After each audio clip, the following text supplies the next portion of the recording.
The first time the forest spoke, it wasn't a voice. It was the sudden certainty that something out there had learned your name and was practicing it quietly, over and over, until it sounded like it belonged to the woods. In the Great Lakes winter, hunger is a real thing. Cold makes it honest, makes it practical, makes it a simple math problem of calories and distance. But the stories say there's another kind of hunger that doesn't want food, it wants permission. I heard the story from a county road employee who wouldn't let me record him, wouldn't let me use his name, and made me promise not to say which reservation line his plow route followed. He was a big man with hands like split firewood, the kind of person you imagine as unshakable until you watch him hesitate at a door frame as if thresholds have rules you can't see. He did not talk like a storyteller. He talked like someone filing a report no one would accept. He said it began with a blizzard that arrived early, the kind of snow that doesn't drift politely, but packs itself into every seam and hinge. The county had declared the outer roads travel at your own risk, but plows still ran because there are houses beyond the last street lamp, and people out there don't stop needing insulin or heat just because the wind decides to howl. His route cut along a long stretch of pine and cedar where the road narrows, a ribbon of gray swallowed by white shoulders. On one side, the land dropped toward frozen wetlands that were deceptively flat, all cattails and dull ice. On the other, the forest leaned in close. He described it like a hallway, the pines tall enough to block the sky, the snow hanging heavy on branches like the whole world was holding its breath. He knew where the tribal boundary was because the radio reception changed there. Static, then sudden clarity, then static again. He also knew because the county's salt trucks had a habit of turning around a mile before the line in the worst storms, not because of policy, but because, as he put it, that mile feels longer than it measures. He said he never made fun of the stories. That mattered to him. He didn't claim belief either. He just didn't mock anything that kept people alive. The night it happened, he was alone in the plow, heater rattling, blades hissing over packed snow. The sky was low and bruised, and the headlights carved a tunnel through the flakes.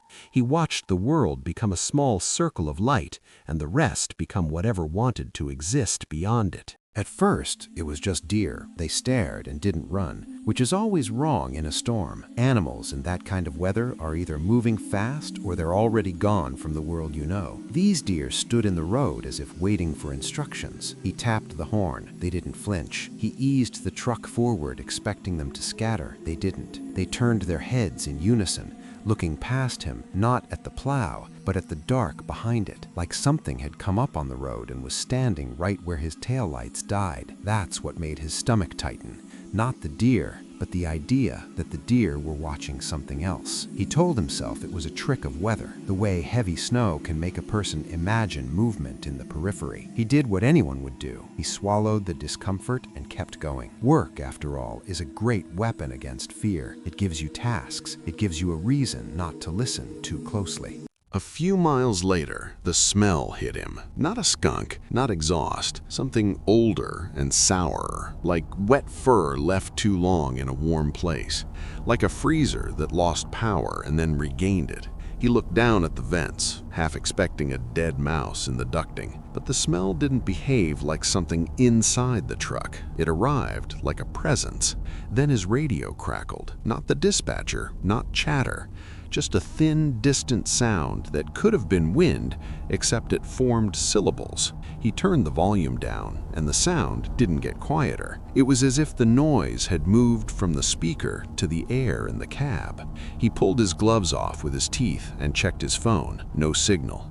He hit the county channel again and got only that whisper-thin static, threaded with something that tried to mimic speech. He said the worst part was how familiar it sounded, like someone in the next room talking through a wall. He told himself, don't answer. He didn't know why he told himself that. He just knew it with the kind of instinct that has no logic, but has saved lives for longer than logic has existed. He drove on. The first real sign, the thing he couldn't explain away, was the footprints. They appeared in the freshly plowed lane behind his truck, as if someone had been walking directly in the wake of the blade. Not tire tracks, footprints, large, deep ones, spaced too far apart. The snow was still falling, so he shouldn't have been able to see them. But in his mirrors, with the work lights flaring, he saw the impressions forming like a thought becoming visible. He checked his speed, 30 miles per hour. No one could keep pace in that wind and snow. No one could walk in the plow's slipstream without being blasted by powder and ice. And yet, every few seconds, a new print darkened the whiteness. His mouth went dry. He swallowed and tasted nothing.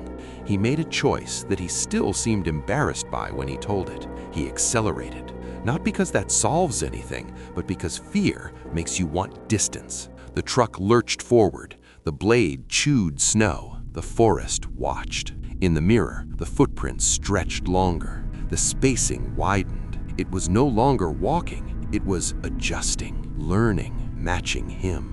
Then he saw it, only for a second, a tall figure at the edge of the tree line where the work lights blurred the falling snow into a white curtain. It wasn't a person. A person has shoulders that make sense, joints that obey gravity. This shape looked like it had been assembled from wrong guesses, a height that was too tall, a thinness that seemed impossible, the suggestion of arms that ended where the light dissolved. He couldn't tell if it had a face because the storm kept rewriting it, but he knew it was looking at him, not in the way predators look at prey, not with simple hunger for meat. This was attention, the kind of attention you feel when you're being measured, like a tool being evaluated for usefulness. He told himself, don't look too long. Again, he didn't know why, he just knew. He hit the next intersection and turned toward a cluster of houses, tribal housing along a side road that the county plowed as part of an agreement. The houses were small and dark, half buried by drifts, porches stacked with wood piles and snow-laden bicycles. He saw one window lit, a pale yellow rectangle that made him feel something close to relief. He pulled in near a mailbox that leaned under ice, put the truck in park, and for the first time that night, he truly listened. The engine ticked, the wind hissed, the falling snow made a steady, soft sound like sand poured onto cloth. Then came the knock. Not on the door, not on glass, on the side of the plow truck. A heavy, deliberate tap, metal answering something solid. He froze with his hands on the wheel. He didn't breathe. He felt his own heartbeat in his wrists. The knock came again, once, twice, then a pause, as if waiting for an answer.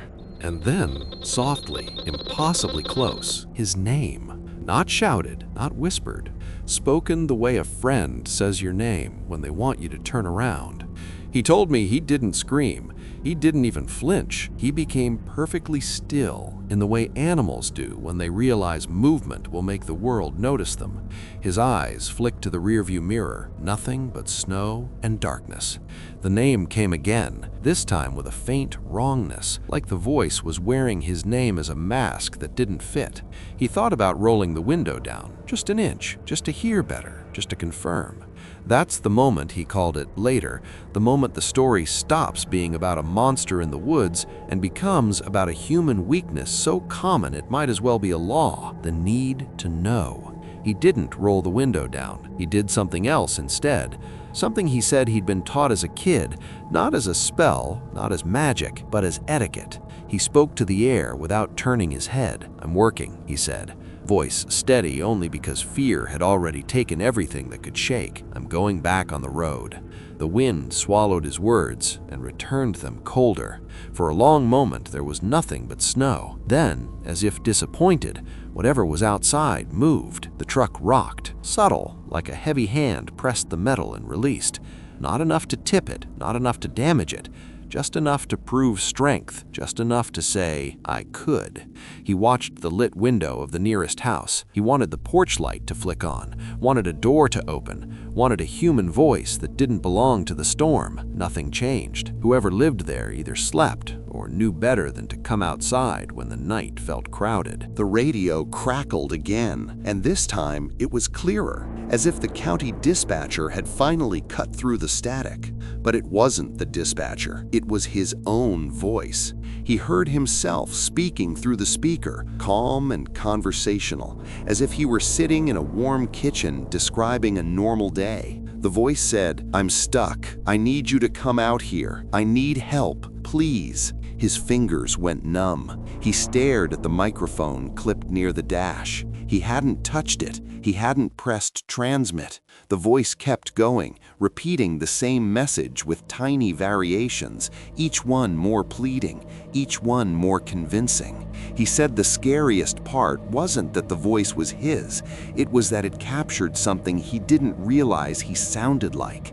His rhythm, his pauses, the way he swallowed certain words. It was intimate. It was stolen. Outside, the knock returned. This time on the passenger side. Tap, tap, a pause. Then, very softly, like a joke shared in confidence, open. He gripped the wheel until his knuckles ached. He stared at the door handle. He watched the snow slide down the glass in thick, slow tears. And then the lit window in the house across the way went dark. Not gradually, not like someone turned off a lamp. It blinked out as if the light had been swallowed. The street became a row of sleeping shapes under snow, and suddenly the truck's cab felt like the only warm thing left in a world that had decided warmth was a mistake. He thought of old rules people tell children.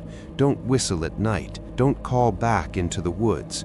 Don't answer when someone sounds like your friend, but stands where your friend can't be. He said he had always assumed those rules were metaphors, ways to keep kids from getting lost or bitten or frozen. But in that moment, with his own voice begging from the radio and something outside tapping like it had all the time in the world, those rules felt less like superstition and more like workplace safety. He started the engine again, loud in the silence, and put the truck in gear. The blade lifted slightly. The tires spun, caught, then moved. As the truck rolled forward, he finally looked into the passenger side mirror. He saw a shape keeping pace beside him, just beyond the edge of the work lights. He didn't see legs moving. He just saw the snow compressing in deep impressions that appeared one after another, in perfect timing with the truck's crawl. Not running, not walking, simply arriving where it needed to be. The shape leaned toward the window. He did not see a face, but he felt the presence of a grin, the way you feel a door open behind you without hearing it. The radio spoke again in his voice, brighter now, almost cheerful. "Just pull over," it said. "It's okay, I'm cold." And then the truck's heater died. Not gradually, not like it ran out of fuel. It stopped, as if someone had reached into the system and pinched the warmth off like a candle wick. Cold poured into the cab. The windshield began to frost at the edges immediately, feathery white spreading inward. He said, with a strange shame, that he almost pulled over right then, not because he believed the voice, but because the cold made his thoughts slow, and the slow mind makes bad bargains. He wanted warmth. He wanted relief. He wanted to stop fighting the night. That's when he noticed the smell again, wet fur and old freezer air, strong enough that his eyes watered, and beneath it, a new scent, sweetness, like rotting fruit. He muttered, "No," the way people do when they're trying to convince themselves they're awake. He reached down and turned the heater dial back and forth. Nothing. He slapped the dash. Nothing. Outside, the tapping stopped. Silence is not always comfort. Sometimes it's the sound of something deciding. His windshield fogged from his breath, then froze in a thin, opaque film. Visibility shrank to a narrow slit. He drove slower, leaning forward, peering through the clearing he made with the edge of his glove. He didn't know if he was still on the road or if the storm had erased it and he was following memory. The pines blurred past like black ink in water. The radio was quiet now, which was worse. And then, in the headlight beam, he saw someone standing in the lane. A person, a real person, a woman in a winter coat, hood up, hair iced to the fabric. She stood with her arms close to her body, swaying slightly quietly like she was exhausted. She faced the truck, and even from a distance he could see her mouth moving, shaping words. He hit the brakes. The plow truck shuddered to a stop, and his body surged forward against the belt. For a single, dizzy second, relief flooded him. Another human, thank God. Then he saw her feet. They weren't on the ground, not exactly. They hovered a fraction above the snow, close enough to cast shadows in the headlights, but not close enough to compress it. The snow beneath her was untouched. His mouth opened and no sound came out. The woman raised her hand as if to wave, and as she did, her sleeve slid back just enough to show skin that looked gray-blue, not from cold, but from something deeper, like the color had been drained long ago.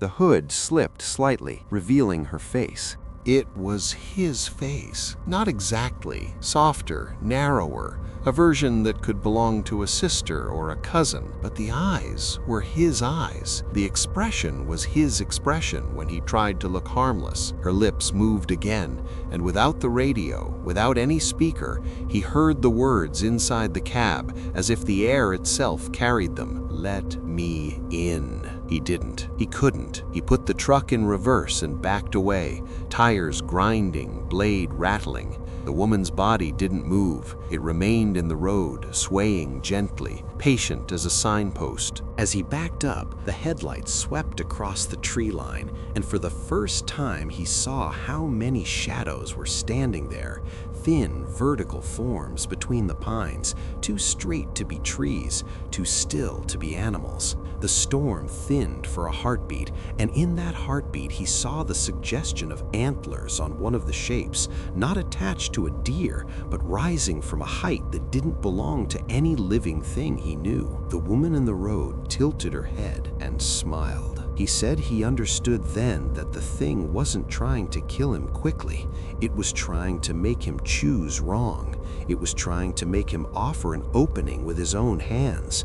Every temptation, curiosity, sympathy, the desire to confirm reality was a door. He slammed the plow into drive again and turned hard, aiming back toward the cluster of houses, toward any porch, any light, any human presence that could anchor him. The steering wheel fought him as if the truck itself wanted to stay in the lane.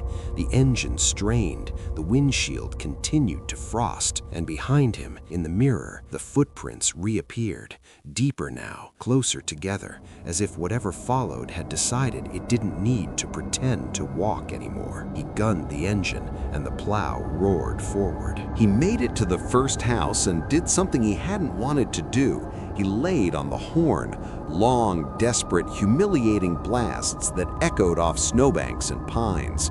He flashed his lights. He kept honking until his chest hurt.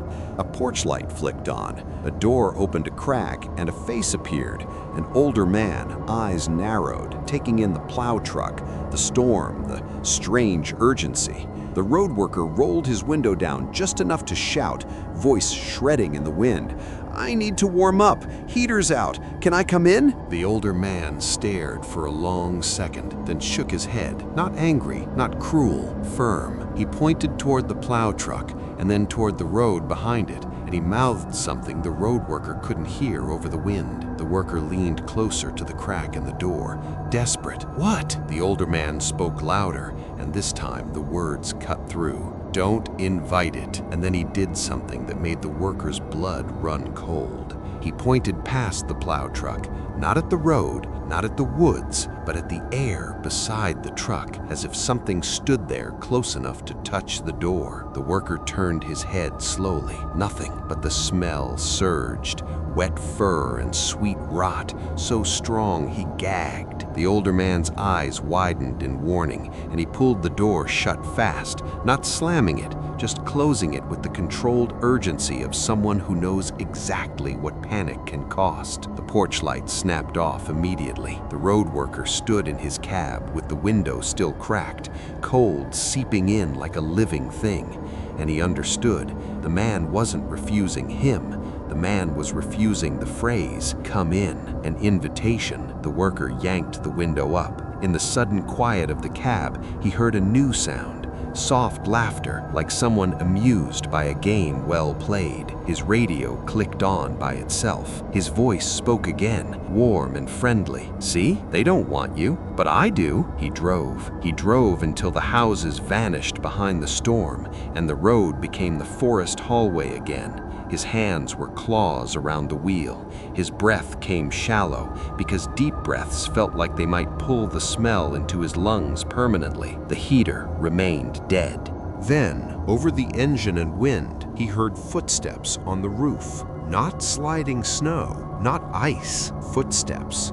Measured, heavy steps that crossed the metal above his head from rear to front. The truck's roof creaked under the weight. The antenna bent slightly, then sprang back. He did not look up. He did not stop. He did not speak. The steps paused directly above the driver's seat. Something pressed down, gently, as if leaning. And then, right above his head, came the faintest scratching sound, like a fingernail testing metal. The radio spoke in a voice that wasn't his this time. It was older, rougher, closer to the sound of branches rubbing in wind. "Open the door," he whispered. "No," because that was all he had left. The truck shuddered as the weight shifted. Then the pressure lifted and the footsteps continued, slower now, almost leisurely, back toward the rear of the truck. A moment later, the tail lights went dark. He didn't even realize until he checked the mirror and saw nothing but black behind him. The work lights still shone, the headlights still burned, but the red glow that marked his presence to the world was gone. He felt with sudden clarity that whatever was playing with him didn't just want entry, it wanted him to become lost to everyone else. It wanted to peel him out of the human map. He made it back to the main county road just before dawn, when the sky turned from black to a thin steel gray, and the snow began to fall less angrily. As he reached the first street lamp, the first real light he'd seen in hours, his heater kicked on all at once, blasting hot air as if it had never died. His tail lights came back. His radio crackled with the dispatcher's voice, normal and annoyed.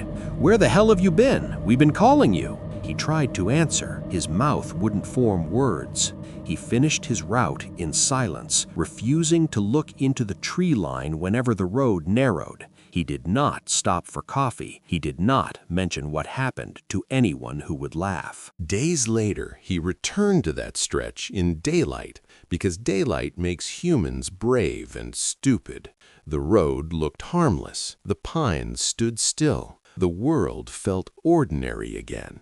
But he found the footprints, not behind where his truck had been.